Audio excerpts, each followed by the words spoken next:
നമസ്കാരം. Good morning കേരളത്തിലേക്ക് എല്ലാ പ്രിയപ്പെട്ട പ്രേക്ഷകർക്കും സ്വാഗതം. പ്രകൃതി ഒരു ദിവസമല്ല, ജീവിതമാണ്. അത് ഓർമ്മിപ്പിക്കുകയാണ് ഈ പരിസ്ഥിതി ദിനം. നാളത്തെ നാളേക്കായി പ്രകൃതിയെ കരുതലോടെ കാക്കണം എന്നുള്ള ആ ഓർമ്മപ്പെടുത്തൽ കൂടിയാണ് ഓരോ പരിസ്ഥിതി ദിനവും.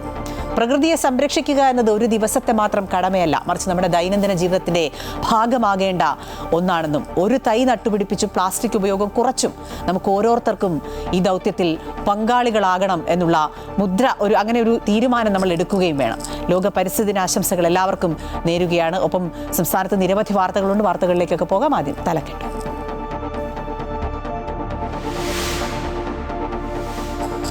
മാസപ്പടി കേസിൽ ഇഡി അന്വേഷണം തടയണമെന്നാവശ്യപ്പെട്ടുള്ള CMRLന്റെ അപ്പീലിൽ ഹൈക്കോടതി ഡിവിഷൻ ബെഞ്ച് വിധി ഇന്ന്. കേസിലെ തുടർ നടപടികൾ ചർച്ച ചെയ്യാൻ ഡയറക്ടർ പങ്കെടുക്കുന്ന എൻഫോഴ്സ്മെന്റ് ഡയറക്ടറേറ്റിന്റെ നിർണായക യോഗം ഇന്ന് കൊച്ചിയിൽ.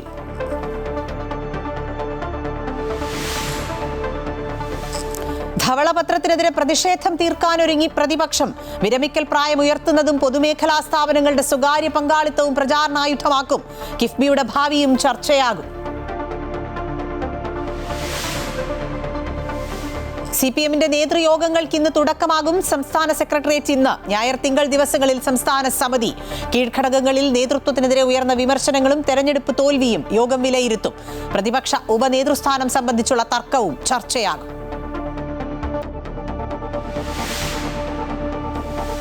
സംസ്ഥാനത്ത് ഇന്നു മുതൽ കാലവർഷം ശക്തമാകും. എറണാകുളം മുതൽ കാസർഗോഡ് വരെ 8 ജില്ലകളിൽ ഓറഞ്ച് അലർട്ട്. 10-ാം തീയതി വരെ ഒറ്റപ്പെട്ട ഇടങ്ങളിൽ അതിശക്തമായ മഴ മുന്നറിയിപ്പ്. കേരള തീരത്ത് മത്സ്യബന്ധനത്തിന് വിലക്ക്.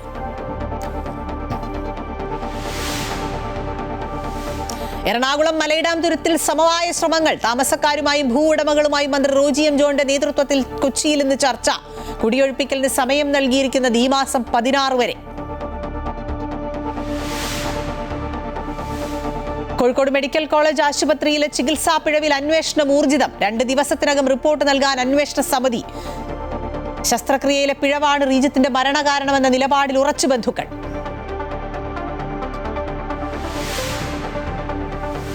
ഇന്ന് ലോക പരിസ്ഥിതി ദിനം.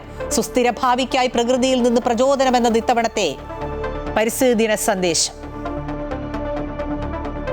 ധവളപത്രത്തിനെതിരെ പ്രതിരോധം തീർക്കാൻ ഒരുങ്ങുകയാണ് പ്രതിപക്ഷം. വിരമിക്കൽ പ്രായം ഉയർത്തുന്നതും പൊതുമേഖലാ സ്ഥാപനങ്ങളുടെ സ്വകാര്യ പങ്കാളിത്തവും സർക്കാരിനെതിരെ പ്രചരണായുധമാക്കാനാണ് പ്രതിപക്ഷത്തിന്റെ തീരുമാനം. കിഫ്ബിയുടെ ഭാവി എന്താകും എന്നതും ചർച്ചയാകുന്നുണ്ട്. എബി ജോൺ തോമസ് വിശദാംശങ്ങൾ നൽകും. എബി, കഴിഞ്ഞ ദിവസമാണ് ധവളപത്രം നിയമസഭയിലെത്തിയത്. നിയമസഭയ്ക്കുള്ളിൽ തന്നെ അതിനെതിരെ വലിയ വിമർശനം പ്രതിപക്ഷം ഉയർത്തിയതാണ്. മുൻ ധനമന്ത്രി KN ബാലഗോപാൽ, ഒപ്പം പ്രതിപക്ഷ നേതാവ് പിണറായി വിജയൻ അടക്കം. അതിനൊക്കെ മറുപടി മുഖ്യമന്ത്രി പറഞ്ഞതാണ്. പക്ഷേ ഇനി അങ്ങോട്ടുള്ള ദിവസങ്ങൾ സംസ്ഥാനത്തിന്റെ ഭരണ കേന്ദ്രങ്ങളിൽ ഇരിക്കുന്നവരെ സംബന്ധിച്ച് വളരെ കലുഷിതമാകാനുള്ള ഒരു സാധ്യതയാണ് ഉള്ളത്. ഒന്നാമത് ഈ ധനവകുപ്പിലെ ജീവനക്കാരല്ല, അല്ലെങ്കിൽ ഉദ്യോഗസ്ഥരല്ല ഈ ധവളപത്രം ഇറക്കിയതെന്നടക്കമുള്ള ആരോപണങ്ങളും പ്രതിപക്ഷത്തിന്റെ ഭാഗത്തു നിന്നുണ്ട്. വിവരങ്ങൾ. അഖില, ഈ ധവളപത്രം ഇറക്കിയതോടുകൂടി സംസ്ഥാനത്തിന്റെ ധനസ്ഥിതി എന്താണ് എന്നതിനെ കുറിച്ചുള്ള കൃത്യമായിട്ടുള്ള ധാരണ ഉണ്ടായിട്ടുണ്ട് എന്നുള്ളതാണ് ഭരണപക്ഷം സ്വാഭാവികമായും മുന്നോട്ട് വയ്ക്കുന്ന വാദം. പക്ഷേ അതിൽ ചില പുകമറകൾ സൃഷ്ടിച്ചുകൊണ്ട് തന്നെ അങ്ങനെ ഒരു ധവളപത്രം തയ്യാറാക്കി. ഒപ്പം തന്നെ ധനവകുപ്പാണ് ഈ ധവളപത്രം ഇറക്കേണ്ടിയിരുന്നത്, അല്ലെങ്കിൽ തയ്യാറാക്കേണ്ടിയിരുന്നത്. പക്ഷേ ഇത് മറ്റൊരു ഏജൻസിക്ക് ഇത് നൽകുകയും തുടർന്ന് അത് സംസ്ഥാനത്തിന്റെ ഏറ്റവും രഹസ്യാത്മകമായിട്ടുള്ള കാര്യങ്ങൾ പോലും പൊതുസമക്ഷത്തേക്ക് കൊണ്ടുവരുന്ന ഒരു നില ഉണ്ടായിട്ടുണ്ട്. തുടങ്ങിയിട്ടുള്ള കാര്യങ്ങളാണ് ആദ്യഘട്ടത്തിൽ ഈ ധവളപത്രത്തിനെതിരെ ഉയർന്നു വന്ന ഒരു പ്രതിരോധം എന്ന് പറയുന്നത്. അതിനുശേഷം അതിൽ ചൂണ്ടിക്കാണിച്ചിരിക്കുന്ന മറ്റു പല കാര്യങ്ങളുണ്ട്. അതൊക്കെ തന്നെയും വലിയ രീതിയിലുള്ള വിമർശനങ്ങളും ഒപ്പം തന്നെ വരുന്ന ദിവസങ്ങളിൽ വലിയ രീതിയിലുള്ള പ്രതിഷേധങ്ങൾക്കും ഇടയാക്കാനുള്ള സാധ്യത കൂടി നമ്മൾ കണക്കാക്കുന്നു. കാരണം പെൻഷൻ പ്രായം ഉൾപ്പെടെ ഉയർത്തുക എന്നുള്ള ഒരു തീരുമാനം, അല്ലെങ്കിൽ ആ ഒരു തരത്തിലുള്ള ശുപാർശ ഈ ധവളപത്രത്തിൽ മുന്നോട്ട് വയ്ക്കുന്നുണ്ട്. അത്തരത്തിൽ പെൻഷൻ പ്രായം ഉയർത്തിക്കഴിഞ്ഞാൽ സ്വാഭാവികമായി സർക്കാരിനുണ്ടാകുന്നത് വലിയ തരത്തിലേക്കുള്ള ഒരു വരുമാനത്തിലുണ്ടാകുന്ന നഷ്ടത്തെ പിടിച്ചു നിർത്താൻ കഴിയുന്ന ഒരു നടപടിയിലേക്ക് കടക്കാൻ കഴിയും. പക്ഷേ അത് സ്വാഭാവികമായി ഇവിടെയുള്ള യുവാക്കളെ, ഈ PSC ലിസ്റ്റ് ഉൾപ്പെടെ പ്രതീക്ഷിച്ചിരിക്കുന്ന നിരവധിയായിട്ടുള്ള യുവാക്കളെ പ്രതികൂലമായി ബാധിക്കുന്ന ഒരു സംഗതി കൂടിയാണ്. അതുകൊണ്ട് തന്നെ അതിനെതിരെ വലിയ രീതിയിലുള്ള വിമർശനങ്ങൾ, പ്രതിഷേധങ്ങളൊക്കെ തന്നെ ഉണ്ടാകും. ഇതിനു മുമ്പും സമാനമായ രീതിയിലുള്ള നടപടികൾ നമ്മൾ കണ്ടിട്ടുണ്ട്. ഇത്തരത്തിൽ പെൻഷൻ പ്രായം ഉയർത്തുക എന്നുള്ള തീരുമാനത്തിലേക്ക് സർക്കാർ വരുന്ന ഘട്ടത്തിൽ യുവജന സംഘടനകളൊക്കെ തന്നെയും തെരുവിലേക്ക് ഇറങ്ങുന്ന കാഴ്ച കണ്ടിരുന്നു. അതിന് സമാനമായ രീതിയിലുള്ള പ്രവർത്തനങ്ങളായിരിക്കും ഇനി ഉള്ള ദിവസങ്ങൾ നമ്മൾ ഒരുപക്ഷെ കാണാം. ഒപ്പം തന്നെ എന്തായാലും വ്യക്തമാണ് വലിയ ചർച്ചകൾ ഈ വിഷയത്തിൽ ഉണ്ടാകും. ഇനി പ്രതിപക്ഷത്തിന്റെ പ്രതിഷേധം എങ്ങനെ, സർക്കാർ അതെങ്ങനെ നേരിടുന്നു എന്നൊക്കെ അറിയേണ്ടതാണ്. ഇന്ന് നമ്മൾ മാസപ്പടി കേസുമായി ബന്ധപ്പെട്ട കാര്യങ്ങളിലേക്ക് പോവുകയാണ്. എൻഫോഴ്സ്മെന്റ് ഡയറക്ടറേറ്റ് ഉദ്യോഗസ്ഥരുടെ നിർണായക യോഗം ഇന്ന് കൊച്ചിയിൽ ചേരുകയാണ്. ഉന്നതതല യോഗത്തിനായി എൻഫോഴ്സ്മെന്റ് ഡയറക്ടർ രാഹുൽ നവീൻ കൊച്ചിയിലെത്തിയിട്ടുണ്ട്. ഇ ഡി ഉദ്യോഗസ്ഥർ ആക്രമിക്കപ്പെട്ട സാഹചര്യത്തിലാണ് യോഗം ചേരുന്നത്. ഇതോടൊപ്പം തന്നെ മാസപ്പടി കേസിലെ ഇ ഡി അന്വേഷണം തടയണമെന്നാവശ്യപ്പെട്ടുള്ള ഹർജിയിൽ ഇന്ന് ഹൈക്കോടതി വിധി പറയാൻ കൂടിയിരിക്കുകയാണ്. എ ടി അശ്വതിയാണ് വിശദാംശങ്ങൾ നൽകുക. അശ്വതി, ഈ മാസപ്പടി കേസുമായി ബന്ധപ്പെട്ട് CMRLന്റെ ഹർജിയിലുള്ള ഒരു മറുപടിയാണ്, അല്ലെങ്കിൽ അതിന് ഒരു വിധിയാണെന്ന് ഹൈക്കോടതിയിൽ നിന്നുണ്ടാകുന്നത്. എന്താണ് അതിൽ പ്രതീക്ഷിക്കേണ്ടത്? ഇതോടൊപ്പം തന്നെ എൻഫോഴ്സ്മെന്റ് ഡയറക്ടറേറ്റിന്റെ യോഗം വളരെ നിർണായകമാണല്ലോ. അഖില, ഈ കേസുമായി ബന്ധപ്പെട്ട ഇന്ന് എൻഫോഴ്സ്മെന്റ് ഡയറക്ടറേറ്റിനും CMRLനും ഒരുപോലെ നിർണായകമായ ഒരു ദിവസമാണ് ഇന്ന്. ഈ ED അന്വേഷണം മുൻപോട്ട് കൊണ്ടുപോകണമോ വേണ്ടയോ എന്ന കാര്യത്തിൽ ഹൈക്കോടതി ഡിവിഷൻ ബെഞ്ച് ഇന്ന് വിധി പറയുകയാണ്. ഇതിൽ CMRL വലിയ രീതിയിൽ ഈ ED അന്വേഷണത്തെ ഹൈക്കോടതിയിൽ എതിർത്തിരുന്നു. പക്ഷേ കൂടുതൽ തെളിവുകൾ ഉണ്ട് എന്നും അത് പരിശോധിക്കണം എന്നും കാണിച്ചുകൊണ്ടാണ് ED കഴിഞ്ഞ ദിവസം കോടതിയിൽ തങ്ങളുടെ വാദങ്ങൾ നിരത്തിയത്. എന്തായാലും ഈ വിഷയത്തിൽ ഇന്ന് വിധി പറയുകയാണ്. ഈ വിധി EDക്ക് അനുകൂലമാവുകയാണെങ്കിൽ അടുത്ത ദിവസങ്ങളിൽ തന്നെ ഈ കേസുമായി ബന്ധപ്പെട്ട എല്ലാവർക്കുമെതിരെ ഒരുപക്ഷെ നോട്ടീസ് നൽകുകയും അവരെ വിളിപ്പിച്ച് ചോദ്യം ചെയ്യലിനായിട്ട് വിളിപ്പിക്കാനുള്ള ഒരു സാധ്യത കൂടിയുണ്ട്. അങ്ങനെയാണെങ്കിൽ നമ്മൾ നേരത്തെ റെയ്ഡിന്റെ സമയത്തൊക്കെ തിരുവനന്തപുരത്ത് കണ്ട മാതൃകയിലുള്ള ഒരു പ്രതിഷേധത്തിലേക്ക് പോകാനുള്ള ഒരു സാധ്യതയുണ്ട്. അതായത് ഇതിൽ ഏറ്റവും പ്രധാനപ്പെട്ട വ്യക്തികളിൽ ഒന്ന് എന്ന് പറയുന്നത് വീണ വിജയനാണ്. വീണ വിജയൻ അടക്കം നോട്ടീസ് കൊടുക്കാനുള്ള സാധ്യതയാണ് ഉള്ളത്. പക്ഷേ അത് EDക്ക് പ്രതികൂലമാവുകയാണെങ്കിൽ, CMRന് അനുകൂലമാവുകയാണെങ്കിൽ അതിൽ വലിയ രീതിയിൽ EDക്ക് അത് തിരിച്ചടിയാണ് ഈ കേസുമായി ബന്ധപ്പെട്ട്. കാരണം ഇതിനു മുൻപ് 12 ഇടങ്ങളിൽ ഒരേ സമയം ED റെയ്ഡ് നടത്തുകയും മറ്റും ചെയ്തിട്ടുണ്ട്. അതിനിടയിലാണ് ഇന്ന് കൊച്ചിയിൽ നിർണായക യോഗം EDയുടെ ചേർന്നിരിക്കുന്നത്. ED മേധാവി ഇവിടെ കൊച്ചിയിൽ എത്തിയിട്ടുണ്ട്. രാവിലെ 10:15 യോഗം ആരംഭിക്കുമെന്നാണ് മനസ്സിലാകുന്നത്. പ്രധാനമായും ഈ കേസുമായി ബന്ധപ്പെട്ട കാര്യങ്ങൾ, ഒപ്പം തന്നെ റെയ്ഡിന്റെ സമയത്ത് അന്ന് കഴിഞ്ഞ ദിവസം ഇതിനു മുൻപ് 12 ഇടങ്ങളിൽ റെയ്ഡ് നടത്തിയ സമയത്ത് EDക്കെതിരെ ഉണ്ടായ ആക്രമണങ്ങൾ, അക്കാര്യത്തിലൊക്കെ ഏത് തരത്തിലുള്ള നടപടികളിലേക്ക് ഇനി കടക്കണം, ഒപ്പം തന്നെ ഈ കേസിന്റെ ഗതി എങ്ങനെയാണ്, അതിൽ ഇനി അടുത്ത നടപടി എങ്ങനെയായിരിക്കും എന്നുള്ള കാര്യങ്ങളൊക്കെ തീരുമാനിക്കുന്നത് ഇന്നത്തെ ഈ മീറ്റിംഗിലായിരിക്കും. ഈ മീറ്റിംഗിനിടയിൽ തന്നെയായിരിക്കും. ശരി അശ്വതിയാണ് വിശദാംശങ്ങൾ നൽകിയത്. ED ഡയറക്ടറേറ്റ് യോഗത്തിൽ എന്തൊക്കെ തീരുമാനങ്ങൾ, അതായത് ഇനിയുള്ള ഈ കേസുമായി ബന്ധപ്പെട്ടുള്ള നടപടിക്രമങ്ങൾ എങ്ങനെ, മറ്റുള്ള ഇടങ്ങളിലുള്ള പരിശോധനകളെ കുറിച്ചുള്ള ചർച്ചകളൊക്കെ സ്വാഭാവികമായും ഉണ്ടാകും. ഒപ്പം ഹൈക്കോടതിയുടെ തീരുമാനവും അറിയേണ്ടതുണ്ട്. സംസ്ഥാനത്ത് കാലവർഷം കഴിഞ്ഞ ദിവസമാണ് എത്തിയത്. അതുകൊണ്ട് തന്നെ വലിയ മഴ പലയിടത്തും പെയ്യുന്നുണ്ട്. എറണാകുളത്ത് നിന്ന് അങ്ങോട്ട് വടക്കോട്ട് ശക്തമായ മഴയാണ് പെയ്യുന്നത്. നേരത്തെ അശ്വതിയുടെ ലൈവിലൊക്കെ കണ്ടതാണ്. അശ്വതി കുടയും പിടിച്ചാണ് നിൽക്കുന്നത്. നല്ല മഴ പെയ്യുന്നുണ്ട്. അതുകൊണ്ട് കേന്ദ്ര കാലാവസ്ഥാ വകുപ്പ് നൽകുന്ന കണക്കനുസരിച്ച് 5 ദിവസം കൂടി ശക്തമായ മഴ ഉണ്ടാകും എന്നാണ്. 10-ാം തീയതി വരെ ശക്തമായ മഴയാണ് പറയുന്നത്. ഒപ്പം തന്നെ 8 ജില്ലകളിൽ ഓറഞ്ച് അലേർട്ടും പ്രഖ്യാപിച്ചിട്ടുണ്ട്. പലയിടത്തും പെയ്യുന്ന മഴ വളരെ ശക്തമാണ് എന്നുള്ളത് കൂടി പറയേണ്ടതുണ്ട്. രേഷ്മ കോഴിക്കോട് നിന്നിന്റെ വിശദാംശങ്ങൾ നൽകും. രേഷ്മ, വടക്കൻ ജില്ലകളിലാണ് ഏറ്റവും അധികം മഴ എന്നാണ് കാലാവസ്ഥാ വകുപ്പ് നൽകുന്ന മുന്നറിയിപ്പ്. ഒപ്പം മത്സ്യബന്ധനത്തിനൊക്കെ വിലക്ക് ഏർപ്പെടുത്തിയിട്ടുണ്ടല്ലോ, ജാഗ്രതാ നിർദ്ദേശങ്ങളൊക്കെ നൽകിയിട്ടുണ്ടല്ലോ. വിവരങ്ങൾ. ശരിയാണ് അഖില. കോഴിക്കോട് ഉൾപ്പെടെ വടക്കൻ കേരളത്തിൽ കനത്ത മഴയാണ് പ്രവചിച്ചിരിക്കുന്നത്. ഓറഞ്ച് അലേർട്ടാണ് പ്രഖ്യാപിച്ചിരിക്കുന്നത്. ഇന്നു മുതൽ ജൂൺ 8 വരെ ഓറഞ്ച് അലേർട്ടാണ് ഈ ജില്ലകളിലൊക്കെ പ്രഖ്യാപിച്ചിരിക്കുന്നത്. എന്നാൽ ഇന്ന് പുലർച്ചെ മാത്രമാണ് ശക്തമായ മഴ ഈ കോഴിക്കോട് ഉൾപ്പെടെ ഉണ്ടായിരുന്നത്. ഇപ്പോൾ നേരിയ ചാറ്റൽ മഴയാണ് ഉണ്ടായിരിക്കുന്നത്. ഈ മഴയുടെ സാഹചര്യത്തിൽ മത്സ്യത്തൊഴിലാളികൾക്ക് ജാഗ്രതാ നിർദ്ദേശം നൽകിയിട്ടുണ്ട്. കടലിൽ ഇറങ്ങരുതെന്നും മത്സ്യബന്ധനത്തിന് ഇറങ്ങരുതെന്നുമെന്നാണ് ജാഗ്രതാ നിർദ്ദേശം നൽകിയിരിക്കുന്നത്. ഒപ്പം തന്നെ ജൂൺ മാസം 10-നുള്ളിൽ തന്നെ കാലവർഷത്തിനോടൊപ്പം തന്നെ ഈ ട്രോളിംഗ് വരുന്നതിനെ കൊണ്ട് ഈ മത്സ്യത്തൊഴിലാളികൾ കനത്ത പ്രതിസന്ധിയിലേക്കാണ് പോകുന്നത്. അതിന് തൊട്ടു മുന്നേ ഈ മാസം ആരംഭിച്ചതു മുതൽ തന്നെ കടലിൽ ഇറങ്ങാൻ പറ്റാത്ത അവസ്ഥയിലാണിവർ. അതിനോടൊപ്പം തന്നെ ട്രോളിംഗും വരുമ്പോൾ എന്ത് ചെയ്യണമെന്നറിയാത്ത അവസ്ഥയിലാണിവർ.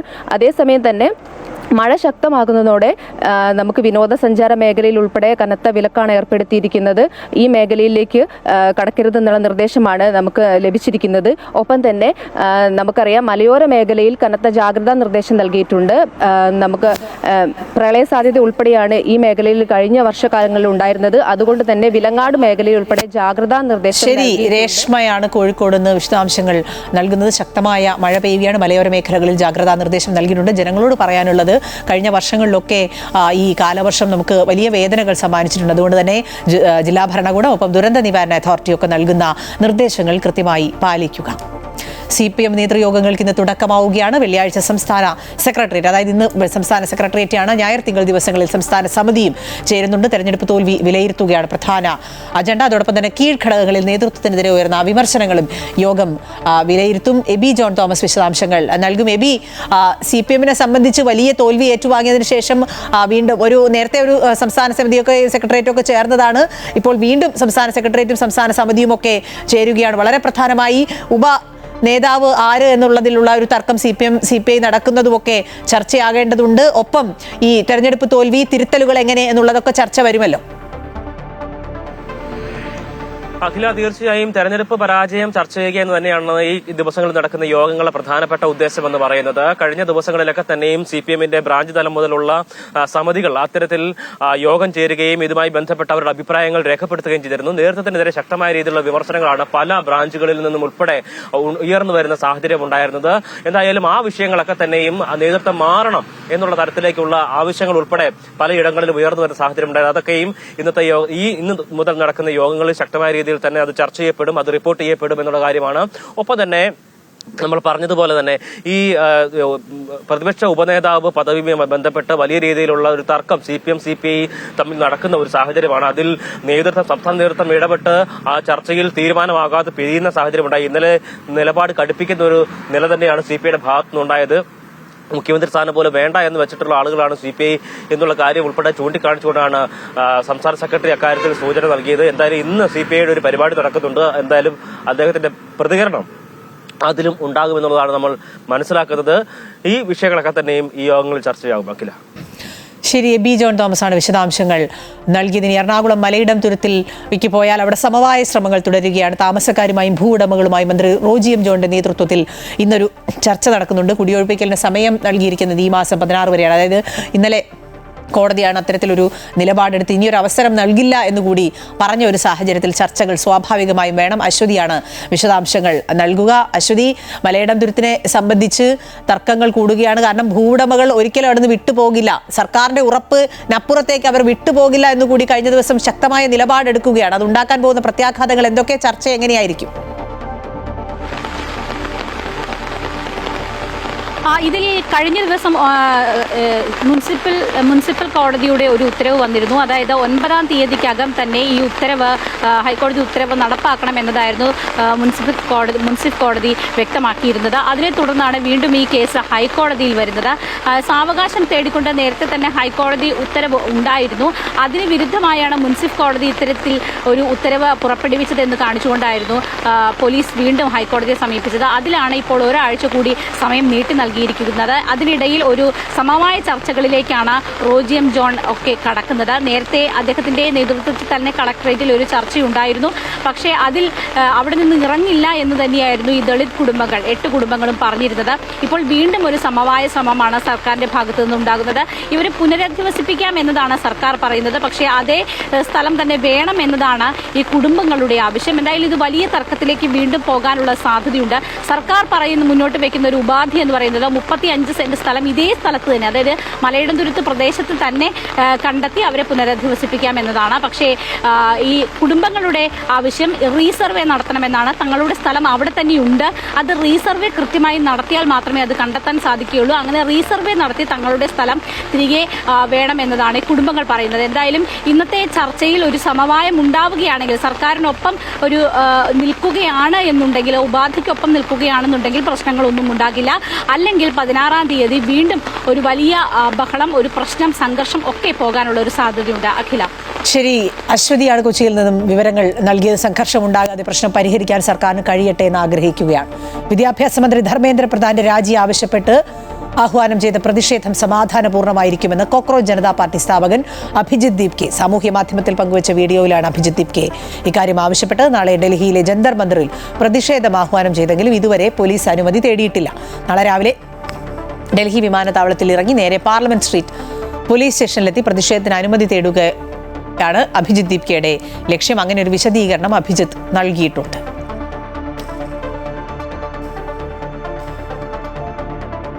ഇനി പ്രതിപക്ഷ ഇന്ത്യ മുന്നണി, അതായത് പ്രതിപക്ഷ സഖ്യം ഇന്ത്യ മുന്നണിയുടെ ഒരു യോഗം ഇന്ന് ചേരുന്നുണ്ട്. പക്ഷേ ആ യോഗത്തിൽ പങ്കെടുക്കില്ല എന്നുള്ള നിലപാടാണ് DMK എടുത്തിട്ടുള്ളത്. ആ ഒരു DMKയുടെ നിലപാട് പ്രതിപക്ഷ സഖ്യത്തിന് വലിയ തിരിച്ചടിയാകുമെന്നുള്ളൊരു വിലയിരുത്തലാണ് ഉള്ളത്. ക്ഷമിക്കണം, യോഗം 8-ാം തീയതിയാണ് ചേരുന്നത്. തമിഴ്നാട്ടിൽ കോൺഗ്രസ് സ്വീകരിച്ച നിലപാടാണ് DMKയെ യോഗത്തിൽ എത്താതിരിക്കാനുള്ള കാരണത്തിലേക്ക് എത്തിക്കുന്നത്. കോൺഗ്രസിനൊപ്പം ഒരു വേദി പങ്കിടാനാകില്ല എന്ന ഉറച്ച നിലപാടിലാണ് MK സ്റ്റാലിൻ. അതേസമയം കോൺഗ്രസിനെ വിമർശിച്ചുകൊണ്ട് പ്രതിപക്ഷ സഖ്യത്തിൽ നിന്നും നേരത്തെ അകലം പാലിച്ചിരുന്ന മമതാ ബാനർജി ഈ യോഗത്തിൽ പങ്കെടുക്കുമെന്നുള്ള വിവരം വരുന്നുണ്ട്. ജിഷ്ണു ആണ് വിശദാംശങ്ങൾ നൽകുക. ജിഷ്ണു, മമതാ ബാനർജിയെ സംബന്ധിച്ച് വലിയ തിരിച്ചടി ഉണ്ടായതുകൊണ്ട് തന്നെ ഇന്ത്യ സഖ്യത്തിനൊപ്പം ചേരാൻ വലിയ ബുദ്ധിമുട്ടുണ്ടാകില്ല. പക്ഷേ DMK പിന്നോട്ട് പോകുന്നത് ഇന്ത്യ മുന്നണിക്ക് ഉണ്ടാക്കുന്ന ക്ഷീണം ചെറുതായിരിക്കില്ലല്ലോ. വിവരങ്ങൾ.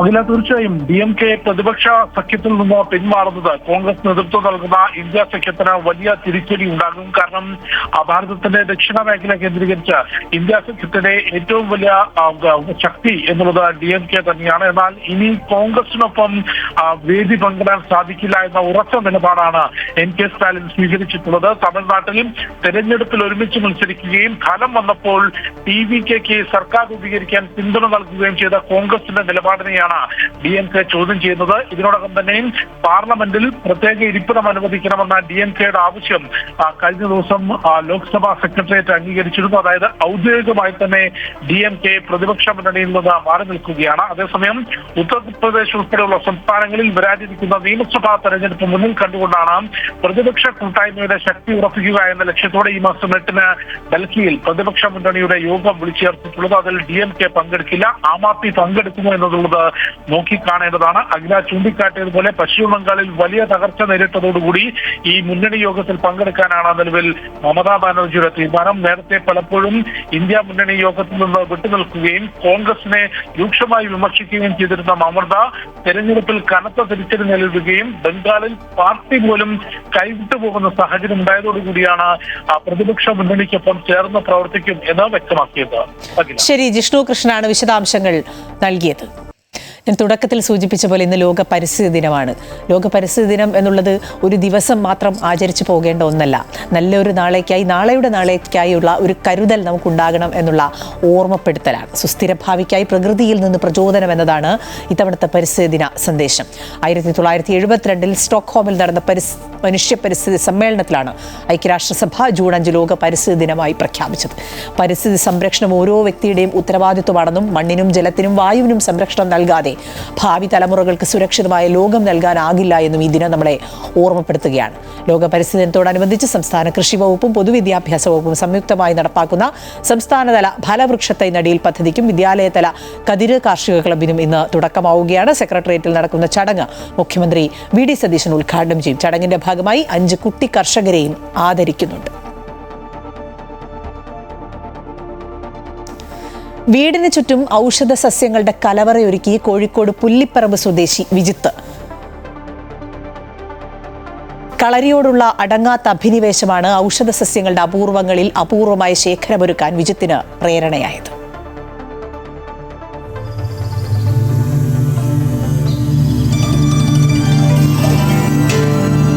എണ്ണിയാലൊടുങ്ങാത്ത ഔഷധ സസ്യങ്ങളുടെ ശേഖരമാണ് പുല്ലിപ്പറമ്പ് സ്വദേശി ഗുരുക്കൾ വിജിത്ത് വീട്ടിൽ ഒരുക്കിയിരിക്കുന്നത്. മുത്തിൽ, നാലിലൈ നാഗം, കിരിയാത്ത്, കമണ്ടലു, നാഗവള്ളി എന്നിവയെല്ലാം ശേഖരത്തിൽ ഉൾപ്പെടുന്നുണ്ട്.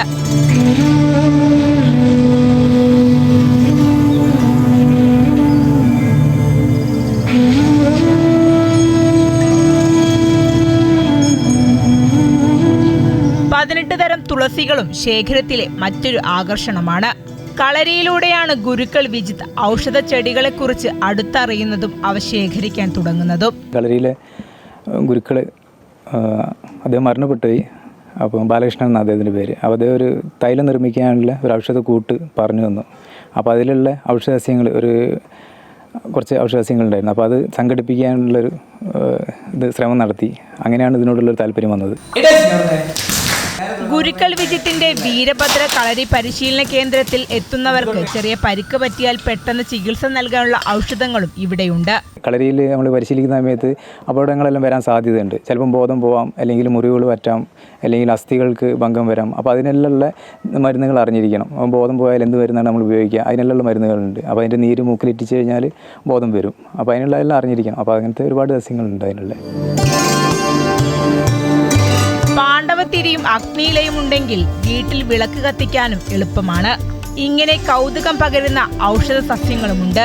വിജിത്തിന്റെ അപൂർവ ശേഖരം വരും തലമുറയ്ക്കും പ്രചോദനമാണ്. ക്യാമറാമാൻ എ അനുരാഗിനൊപ്പം ലക്ഷ്മിപ്രിയ, അമൃത ന്യൂസ്, കോഴിക്കോട്.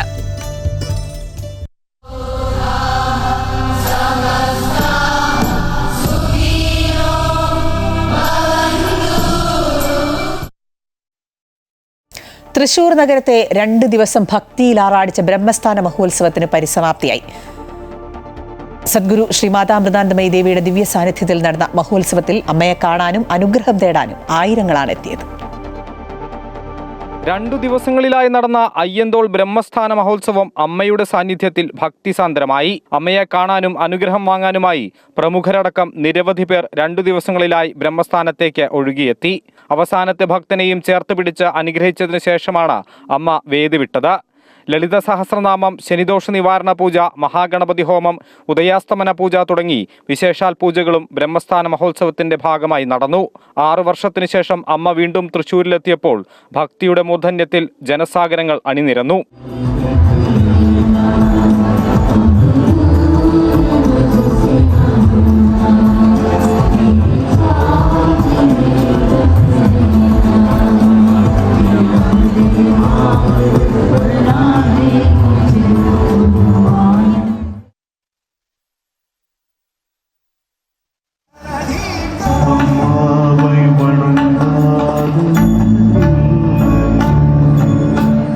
അയ്യന്തോൾ ബ്രഹ്മസ്ഥാന മഹോത്സവത്തിന്റെ ശുഭപര്യവസാനത്തിനു ശേഷം ജൂൺ 6, 7 തീയതികളിൽ എറണാകുളത്തെത്തുന്ന അമ്മ ഇടപ്പള്ളി ബ്രഹ്മസ്ഥാന മഹോത്സവത്തിൽ മുഖ്യ കാർമ്മികത്വം വഹിക്കും.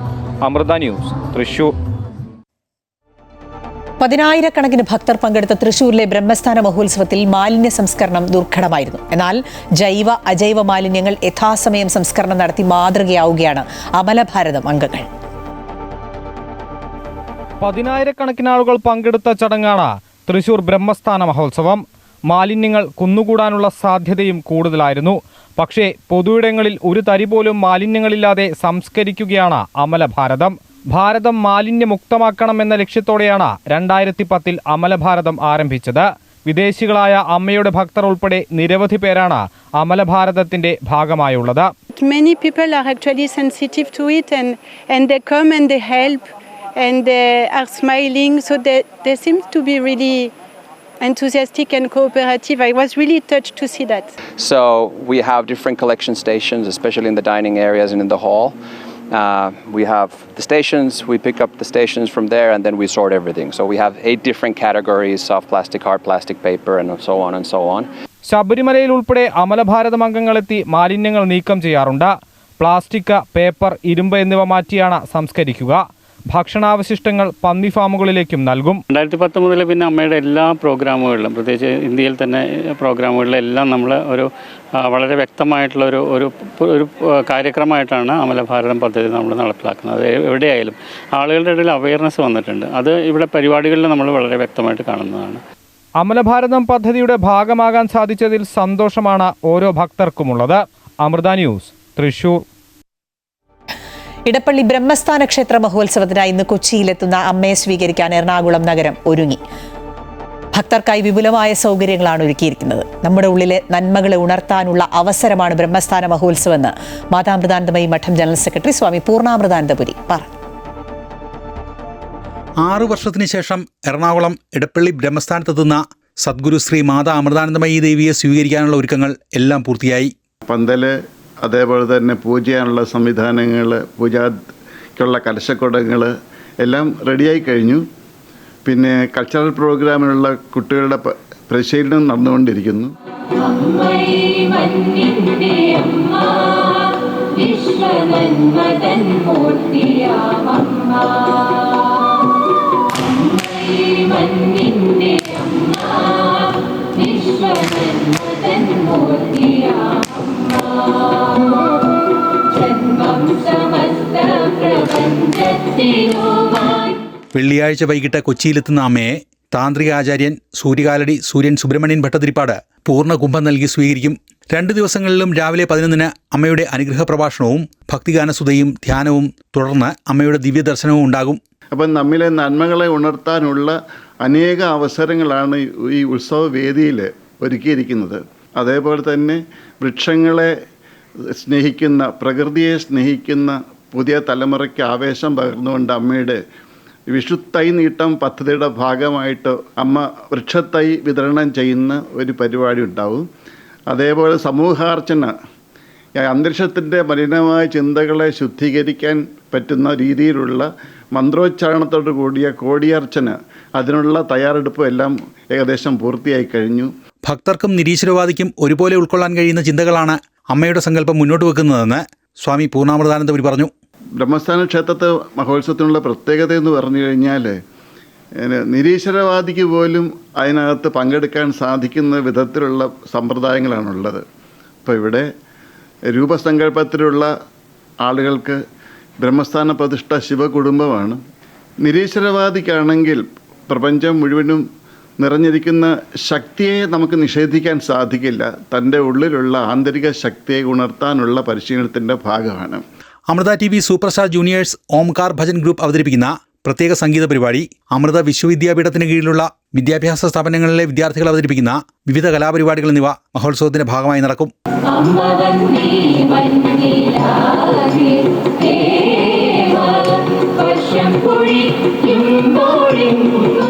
അമൃത ന്യൂസ്, കൊച്ചി. അമ്മ തനിക്ക് അത്ഭുതമാണെന്ന് ശ്രീ ശങ്കരാചാര്യ സംസ്കൃത സർവകലാശാല മുൻ വൈസ് ചാൻസലറും PSC മുൻ ചെയർമാനുമായ ഡോക്ടർ KS രാധാകൃഷ്ണൻ. അദ്വൈത വേദാന്തത്തിന്റെ പൊരുളറിഞ്ഞ വ്യക്തിയാണ് അമ്മയെന്നും KS രാധാകൃഷ്ണൻ പറഞ്ഞു. അമ്മയെ ദർശിക്കാൻ സാധിച്ചപ്പോഴുള്ള ഓർമ്മകളും അദ്ദേഹം പങ്കുവച്ചു. അമ്മ എല്ലാ അർത്ഥത്തിലും ഒരത്ഭുതമാണ്. അമ്മയ്ക്ക് അദ്വൈത വേദാന്തം ശ്വസനക്രിയ പോലെ അമ്മയ്ക്കത് വഴങ്ങിയിട്ടുണ്ട്. അമ്മ എന്ത് പറയുമ്പോഴും ആ പറയുന്ന കാര്യങ്ങൾ എന്തിനെക്കുറിച്ചായാലും അദ്വൈത വേദാന്ത ചിന്തയുടെ ജ്ഞാനപദ്ധതി അണുവിട തെറ്റാതെ അതിൽ കാണാൻ കഴിയും. അത് അമ്മ പഠിച്ചു ഉണ്ടാക്കിയെടുത്തതല്ല, ജന്മസിദ്ധമായി മഹാസാധന കൊണ്ട് അമ്മ നേടിയെടുത്ത ഒന്നാണ്. ആ സിദ്ധി ഉണ്ടായിരുന്നു. അത് ധ്യാനത്തിലൂടെയും നിധിധ്യാസത്തിലൂടെയും അമ്മ നേടിയെടുത്ത ഒന്നാണ്.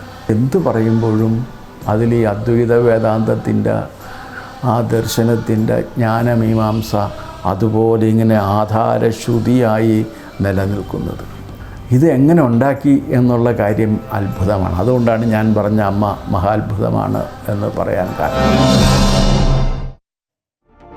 സദ്ഗുരു ശ്രീമാതാ അമൃതാനന്ദമയി ദേവിയെ കണ്ട് തങ്ങളുടെ ദുഃഖങ്ങളും ദുരിതങ്ങളും സമർപ്പിച്ച് ആശ്വാസം കണ്ടെത്താൻ കാത്തിരിക്കുന്ന വലിയ സമൂഹം എറണാകുളത്തുണ്ടെന്ന് TJ വിനോദ് MLA. മക്കൾക്ക് അപൂർവ അനുഭവമാണ് അമ്മയുടെ സന്ദർശനമെന്നും അദ്ദേഹം പറഞ്ഞു. മാതാ അമൃതാനന്ദമയി അമ്മ ജൂൺ 6-7 തീയതികളിൽ എടപ്പള്ളി ബ്രഹ്മസ്ഥാനിൽ എത്തുന്നു എന്നുള്ള വിവരം വളരെ സന്തോഷപൂർവ്വം എല്ലാവരും അറിയിക്കാൻ ഞാൻ ആഗ്രഹിക്കുകയാണ്. 6-7 വർഷത്തിന് ശേഷമാണ് അമ്മ ബ്രഹ്മസ്ഥാനത്ത് എടപ്പള്ളിയിൽ എത്തുന്നത്. അതുകൊണ്ട് തന്നെ അതിൻ്റെ വലിയ സന്തോഷവും അമ്മയെ കാണാനും അമ്മയോട് സംസാരിക്കാനും അമ്മയുടെ അനുഗ്രഹം വാങ്ങാനും ലക്ഷക്കണക്കിന് ഭക്തന്മാർ എത്തുമെന്നുള്ള കാര്യത്തിൽ യാതൊരു സംശയവുമില്ല. അവിടെ എത്തുന്ന എല്ലാ ഭക്തന്മാർക്കും എല്ലാവിധ ആശംസകളും നേരാൻ ഞാൻ ഈ അവസരം വിനിയോഗിക്കുന്നു. അമ്മയെ കണ്ട് തങ്ങളുടെ പ്രയാസങ്ങളും ദുഃഖങ്ങളും ദുരിതങ്ങളും അമ്മയിൽ സമർപ്പിച്ച് ആശ്വാസം കണ്ടെത്തി മുന്നോട്ട് പോകാൻ ഭക്തജനങ്ങൾക്ക് ഒരു അവസരമായി ഇതിനെ പ്രയോജനപ്പെടുത്തണം എന്ന് അഭ്യർത്ഥിക്കാൻ കൂടി അവസരം വിനിയോഗിച്ചുകൊണ്ട് നിർത്തുന്നു. നമസ്കാരം. തമിഴ്നാട് BJP അധ്യക്ഷനായിരുന്ന K. അണ്ണാമലൈ പാർട്ടി വിടുമെന്ന അഭ്യൂഹങ്ങൾ ശക്തമാവുകയാണ്. തന്റെ രാഷ്ട്രീയ നിലപാട് സംബന്ധിച്ച സസ്പെൻസ് അവസാനിപ്പിക്കാൻ 12 മണിക്ക് അണ്ണാമലൈ ഔദ്യോഗികമായ തീരുമാനം പ്രഖ്യാപിക്കും. സോഷ്യൽ മീഡിയ പ്ലാറ്റ്ഫോമുകളിലൂടെ തത്സമയം ജനങ്ങളുമായി സംവദിക്കാനാണ് അണ്ണാമലയുടെ നീക്കം. തുറന്ന ഹൃദയത്തോടെയാകും തന്റെ ആശയവിനിമയമെന്ന് അദ്ദേഹം വ്യക്തമാക്കിയിട്ടുണ്ട്. തന്റെ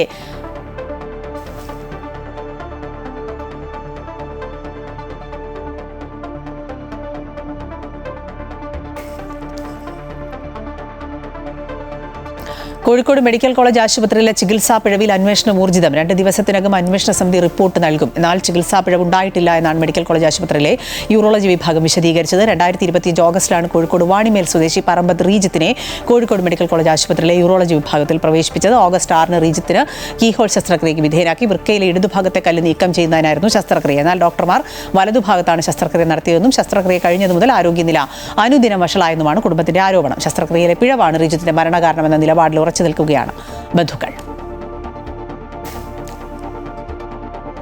ഇ ഡി റെയ്ഡിനിടെ ഉദ്യോഗസ്ഥരെ ആക്രമിച്ച കേസിൽ അറസ്റ്റിലായ 5 പ്രതികളുടെ കസ്റ്റഡി അപേക്ഷ ഇന്ന് കോടതി പരിഗണിക്കുകയാണ്. Thiruvananthapuram judicial first class magistrate കോടതിയാണ് ജാമ്യാപേക്ഷ പരിഗണിക്കുക. പ്രതികളെ കസ്റ്റഡിയിലെടുത്ത് ചോദ്യം ചെയ്യുന്നതിലൂടെ ആക്രമണത്തിൽ കൂടുതൽ പേരുടെ പങ്കിനെക്കുറിച്ച് വിവരം ലഭിക്കുമെന്നാണ് അന്വേഷണ സംഘത്തിന്റെ കണക്കുകൂട്ടൽ. സംഭവവുമായി ബന്ധപ്പെട്ട് CPM, DYFI, SFI നേതാക്കൾ ഉൾപ്പെടെ 26 പേരെയാണ് ഇതുവരെ പോലീസ് അറസ്റ്റ് ചെയ്തിട്ടുള്ളത്. നേരത്തെ 5 പ്രതികളുടെയും ജാമ്യാപേക്ഷ കോടതി തള്ളിയിരുന്നു.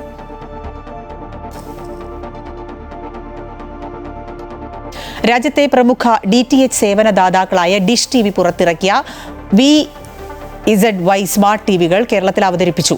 കൊച്ചിയിൽ നടന്ന ചടങ്ങിൽ ഡിഷ് TVയുടെ CEOയും എക്സിക്യൂട്ടീവ് ഡയറക്ടറുമായ Manoj Dobal, chief revenue officer Supreet Singh, ചലച്ചിത്ര താരം പ്രയാഗ മാർട്ടിൻ എന്നിവരാണ് സ്മാർട്ട് TV അവതരിപ്പിച്ചത്. ആധുനിക രീതിയിലുള്ള കാഴ്ചാനുഭവം ഉറപ്പാക്കുന്നതിന്റെ ഭാഗമായി പ്രാദേശിക ഉള്ളടക്കത്തിന് പുറമെ ലൈവ് ടെലിവിഷൻ ചാനലുകൾ, OTT പ്ലാറ്റ്ഫോമുകൾ, കായിക സംപ്രേഷണം എന്നിവ ഏകജാലക സംവിധാനത്തിലൂടെ ലഭ്യമാകുന്ന രീതിയിലാണ് VZY സ്മാർട്ട് ടിവികളുടെ രൂപകൽപ്പന. സിനിമകൾക്കും മറ്റ് പ്രോഗ്രാമുകൾക്കും തിയേറ്റർ അനുഭവം ലഭിക്കുന്നതിനായി പ്രീമിയം ഡിസ്പ്ലേയും ആധുനിക ഓഡിയോ സംവിധാനവുമാണ് സ്മാർട്ട് TVയിലുള്ളത്.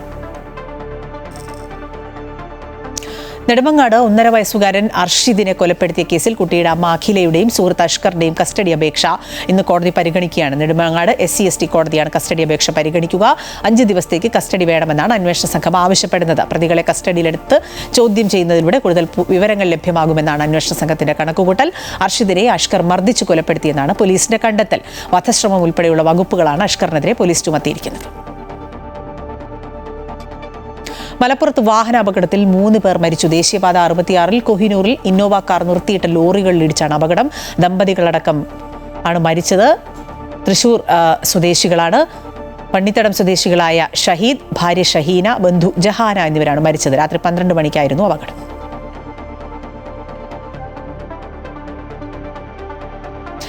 വന്യജീവി ശല്യത്തിൽ പൊറുതിമുട്ടി വീടും കൃഷിയിടവും ഉപേക്ഷിക്കാനൊരുങ്ങുകയാണ് കോന്നി കുളത്തുമണ്ണിലെ കർഷകർ. കാട്ടാനകളുടെ ശല്യം രൂക്ഷമായതോടെ ഏക്കർ കണക്കിന് സ്ഥലത്തെ കൈതകൃഷി കർഷകർ തന്നെ നശിപ്പിച്ചു. വനം വകുപ്പിന്റെ ഫെൻസിംഗ് നിർമ്മാണം കുഴിയിലൊതുങ്ങിയതോടെ ഫോറസ്റ്റ് സ്റ്റേഷൻ ഉപരോധമടക്കമുള്ള സമരത്തിന് തയ്യാറെടുക്കുകയാണ് നാട്ടുകാർ. വിയർപ്പൊഴുക്കി ഉണ്ടാക്കിയ കൃഷിയെല്ലാം കാട്ടാനക്കൂട്ടം നിമിഷ നേരം കൊണ്ട് ചവിട്ടി മെതിക്കുന്നു. തെങ്ങും റബ്ബറും മാവും പ്ലാവും ഒക്കെ ആനകൾ വ്യാപകമായി നശിപ്പിക്കുകയാണ്. ആനകളെ പേടിച്ച് അവയെ ആകർഷിക്കുന്ന ഏക്കർ കണക്കിന് സ്ഥലത്തെ കൈതകൃഷി പോലും മരുന്നടിച്ച് കർഷകർ സ്വയം നശിപ്പിച്ചു. എന്നിട്ടും ഈ കാട്ടുമൃഗങ്ങളുടെ ശല്യത്തിന് ഒരു കുറവുമില്ല. പൈനാപ്പിൾ കൊടുത്തിട്ട് അതിനകത്ത് 2000 മൂട് റബ്ബർ വെച്ചതാണ്. ഒരു മരവും ഇല്ല, മുഴുവൻ ആന നശിപ്പിച്ചു. കൈത മുഴുവൻ ഞങ്ങൾ കളഞ്ഞ് കരിച്ചു കളഞ്ഞു. അപ്പം ജനവാസ മേഖലയിലേക്ക് ആനയായി. ആന മാത്രമല്ല, കാട്ടുപോത്ത്, ബ്ലാവ്, പന്നി, കുരങ്ങ്, ഒറ്റ തേങ്ങയില്ല, വെള്ളക്കായില്ല, ഒന്നുമില്ല, എല്ലാം നശിപ്പിച്ചുകൊണ്ടിരിക്കുക. കർഷകരെല്ലാം മടുത്തു. ഇവിടുന്ന് ഇപ്പോൾ ഈ കുളത്തുമുണ്ട കിഴക്ക് ഭാഗത്ത് 20-ൽ പരം വീടുകൾ ഇവിടെ വിട്ടുപേക്ഷിച്ചു പോയി. ഞങ്ങളൊക്കെ വിട്ടുപേക്ഷിച്ച് നാട്ടുമ്പുറത്തേക്ക് പോവുകയാണ്. ജനവാസ മേഖലയിൽ കാട്ടാനകൾക്ക് പുറമെ കാട്ടുപോത്തും കാട്ടുപന്നിയും കൂടിയായതോടെ പ്രദേശവാസികളുടെ ഉറക്കം പൂർണ്ണമായി നഷ്ടപ്പെട്ടു. ജീവനും സ്വത്തിനും ഭീഷണിയായതോടെ പല കുടുംബങ്ങളും ഇതിനകം തന്നെ വീടും കൃഷിയിടവും ഉപേക്ഷിച്ച് സുരക്ഷിത കേന്ദ്രങ്ങളിലേക്ക് ചേക്കേറി കഴിഞ്ഞു. ബാക്കിയുള്ളവരും ഇതേ വഴി തേടേണ്ട അവസ്ഥയിലാണ്. പ്രശ്നത്തിന് ശാശ്വത പരിഹാരം കാണേണ്ട വനം വകുപ്പാകട്ടെ തികഞ്ഞ ഉദാസീനതയിലാണെന്ന് നാട്ടുകാർ പറയുന്നു. വനാതിർത്തിയോട് ചേർന്ന് 6 കിലോമീറ്ററോളം ദൂരം സൗരോർജ്ജ ഫെൻസിംഗ് സ്ഥാപിക്കുമെന്ന് അധികൃതർ ഉറപ്പു നൽകിയിരുന്നു. എന്നാൽ തൂണുകൾ നാട്ടാൻ കുഴിയെടുത്തതല്ലാതെ മറ്റ് യാതൊരു നടപടിയും പിന്നീടുണ്ടായിട്ടില്ല. നേരത്തെ അല്ലാതെ ഫെൻസിങ് ഇട്ടായിരുന്നു ഒരു 4-5 വർഷം മുമ്പേ. അത് 1 മാസം പോലും ഓടിയില്ല. ഇവിടെ ഈ ആനശല്യത്തിൻ്റെ നാട്ടുകാരുടെ ജനകീയ സമരങ്ങൾ കൊണ്ട് ഹാങ്ങി ഫെൻസിങ് ഇടാമെന്ന് വാക്ക് തന്നിട്ട് അതുകൊണ്ട് പാതി വഴിയിൽ കുഴിയെടുത്തിട്ട് അല്ലാതെ യാതൊരു രീതിയിലുള്ള ആൾക്കാരെല്ലാം വിട്ടുപോയി. അവരോട് ചോദിക്കുന്നുണ്ട്, പറയുന്നത് മെറ്റീരിയൽ വന്ന് പറഞ്ഞാൽ പോകുന്നത്. വീണ്ടും വനമായിട്ട് കിടക്കുകയാണ്.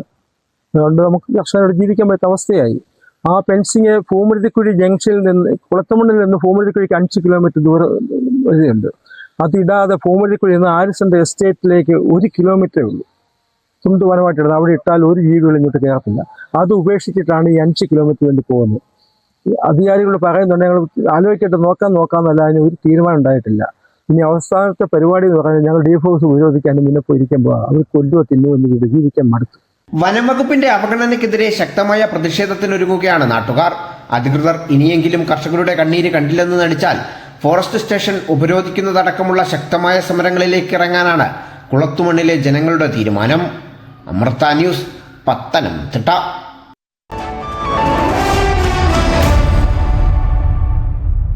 ലോകകപ്പ് സന്നാഹ മത്സരത്തിൽ വമ്പൻ അട്ടിമറി. ചരിത്രത്തിൽ ആദ്യമായി ഫ്രാൻസിനെ മുട്ടുകുത്തിച്ച് ഐവറി കോസ്റ്റ്. ജയം 1-നെതിരെ 2 ഗോളുകൾക്ക്.